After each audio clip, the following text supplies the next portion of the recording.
guys, dito kami ngayon sa Quezon Chevrolet. Kasama ko ngayon si Mr. Jude Espinas. Espinas, diba? So, grabe, bibili siya ng bagong sasakyan ngayon. Gusto ko lang i-share, no? Grabe yung, kasi na-witness ko rin talaga yung kung paano talaga mag-network si Jude from day one. And talagang nakita ko talaga, grabe yung galawan talaga. Pero ang malapit doon, walang special na strategy, walang special. Kami kasi sa MVP, wala kaming kiniklaim na we have a proven system, di ba, mga ganun-ganun. Talagang simpleng, hard work, trabaho lang everyday. Yung sinasabi namin na pack, ship, tapos post, mga ganun. Master Packer. Ganun lang talaga walang secret So, kagandahan talaga dito, halos lahat talaga nagkakaroon ng resulta at talagang wala kaming ibang ginagawa kundi simple lang, promote lang talaga yung product at sundan lang yung advocacy. So bro, ano masasabi mo ngayon? Grabe bro. Sobrang simple ng essence. Kumbaga, nagkaroon ng sobrang laking change yung pananaw mo sa network marketing industry. Simula nung pinasok namin itong essence. Sobrang kakaiba. Kasi before talaga, i-hype mo talaga lahat ng bagay. Resulta mo, kotse mo, cheque mo. Dito hindi Kumbaga magkakaresulta ka dito, pero nangyayari ng biglaan, hindi mo siya pinaplano.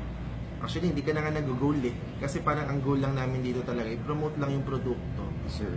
Makatulong lang talaga. So, nangyayari, to follow, totoo pala yun. Dati kasi ang thinking, di ba sa network marketing, talaga kailangan tumulong ka.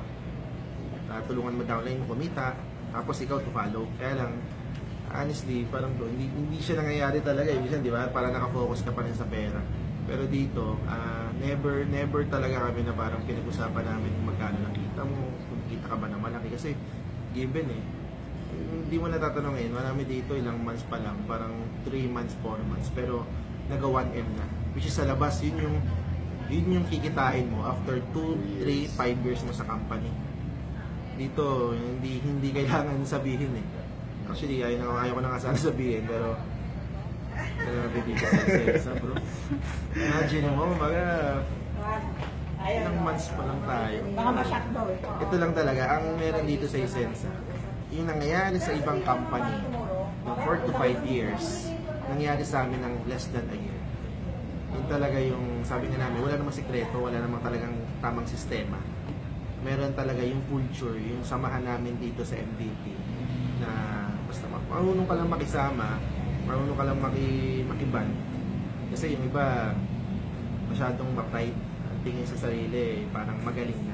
Yun yung dapat mong iwasan. Kasi dating sa point na, pag ikaw yung taong ganon, pati yung mga tao mo down talaga.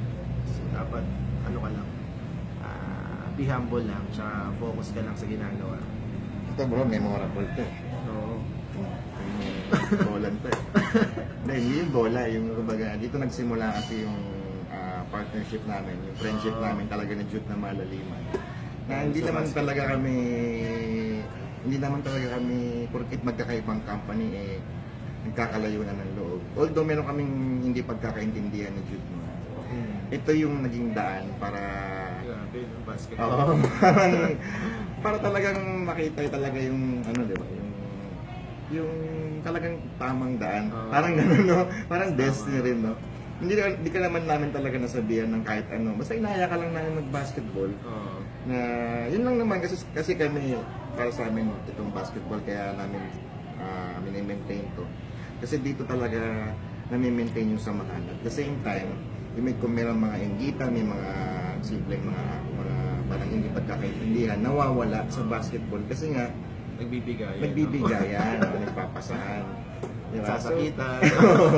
Kumbaga, ang sarap lang ng gano'n, no? Ang sarap lang ng parang sobrang natural lang dito talaga. Kaya siguro talaga esensya natural kasi natural lang. Natural. Kumbaga, magiging part ka ng esensya dahil hindi mo gusto, given, gusto mo kumita. Pero dahil lang nakita mo lang yung bonding, samahan ng MVP.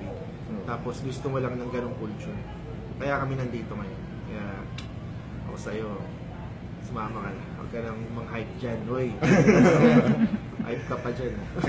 Pero ang grabe, din, no, kung pwede lang i-record yung mga, kung paano namin nagawa to, paano namin na-reach. Parang siguro lahat tayo pare-pares resulta eh. Pero which is simple lang naman yung ginagawa namin everyday. Wala kaming secret strategy. Although sinasabi nila na onliners kami, pero yung online marketing namin very basic lang. Na kahit bata, kahit siguro mga lola, kayang sundan. So, simpleng-simple lang, walang secret formula, walang mga gimmick, walang mga echos, mga iglabo, mga ganyan. Ano mga ano. So, yun lang. So, wala pa ba ang last? Sa... Tigil mo na yan. Ano ang 6 cents, ha? Power. Alright.